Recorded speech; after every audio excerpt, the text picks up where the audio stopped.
What's up everyone? Welcome to FilmSpot, and today we'll be talking about best upcoming movies.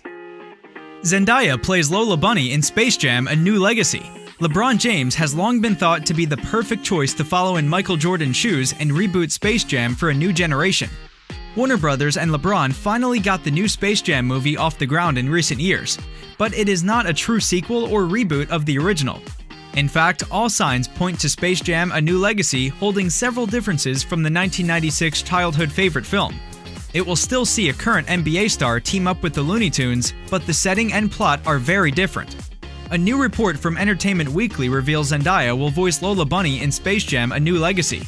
Zendaya is one of Hollywood's rising stars after appearing as Michelle in Spider-Man: Homecoming and Spider-Man: Far From Home. She's also recently starred in HBO's Euphoria and delivered a great performance in Netflix's Malcolm and Marie. She'll take over the role of Kath Soucie, who has voiced Lola Bunny in several past Looney Tunes projects, including the original Space Jam. Building on the previous films in the MonsterVerse, Godzilla vs. Kong takes audiences into the Hollow Earth, the homeworld of the Titans. This is also where Kong finds a battle axe made from one of Godzilla's dorsal plates and discovers an ancient throne room, hinting at the greater history behind the mysterious realm. After he and Godzilla join forces to vanquish Mechagodzilla and save humanity, the film then ends with Kong taking his place as ruler of the Hollow Earth, all while Monarch observes from a distance. Unlike the previous two MonsterVerse movies, Kong Skull Island and Godzilla King of the Monsters, Godzilla vs. Kong doesn't include a post-credit scene setting the stage for the next film in the franchise.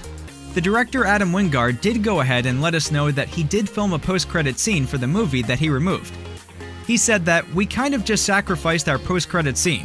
It's not even like that post-credit scene is teeing up anything specific. It wasn't like saying, this is definitely where the MonsterVerse is going next."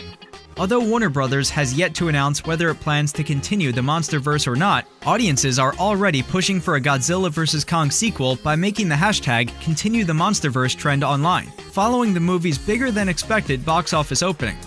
Wingard has encouraged fans to vote for more films in the franchise, saying, "I think the MonsterVerse is at a crossroads where audiences need to vote if they want to see another one of these films before they continue."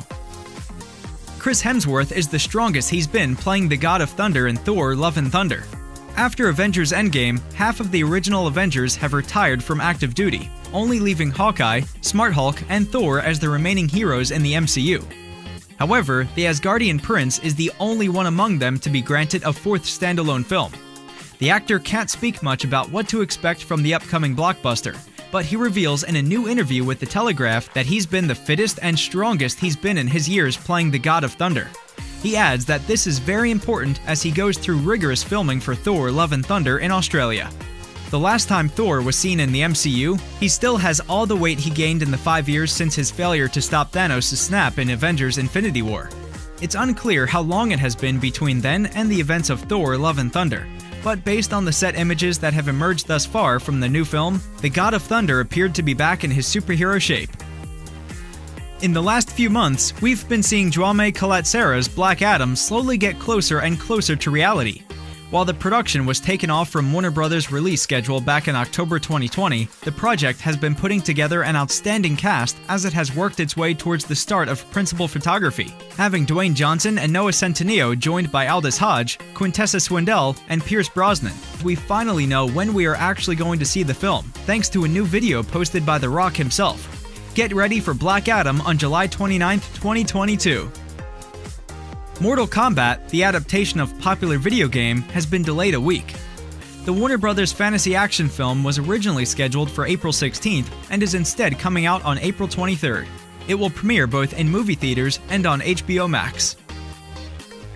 As part of Deadline's report about Netflix funding 2 more Knives Out movies, the outlet shared that Knives Out 2 will begin filming in June. The current planned start date is June 28th, and production will take place in Greece. There are no official cast members aboard Knives Out 2 other than Daniel Craig, but the casting process will reportedly begin immediately to find another star-studded ensemble. The sequel does not have a release date at Netflix, but it could debut in 2022 based on this production schedule. The Suicide Squad has set a record by getting 150 million views for its Red Band trailer. The DCEU's first attempt at the Suicide Squad came in 2016 as David Ayer directed DC's ensemble film. However, despite being a box office success, the film bombed with its reception from both critics and audiences, partly due to its PG-13 approach. Warner Brothers later hired James Gunn to take the reins of the Suicide Squad, which will see Amanda Waller's Task Force X embark on a dangerous mission to the island of Corto Maltese. The much-anticipated DCEU project has generated the right type of buzz thanks to its Red Band trailer.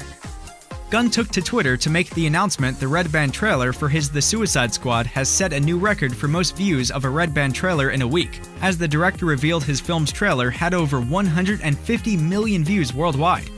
The joy behind the tweet is certainly justified, as it means the film has now surpassed Mortal Kombat, as well as classic R-rated comic book films like Logan and Deadpool.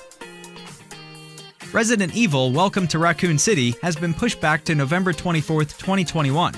The live-action reboot was initially scheduled for a September 3rd release, but has been officially moved by Sony. While that news will likely come as a disappointment for some fans of the series, it will still arrive this year as the franchise celebrates the 25th anniversary of the original Resident Evil game. The film will apparently feature an adaptation of sorts of the first two games in the series. Thanks for watching, and see you in the next one!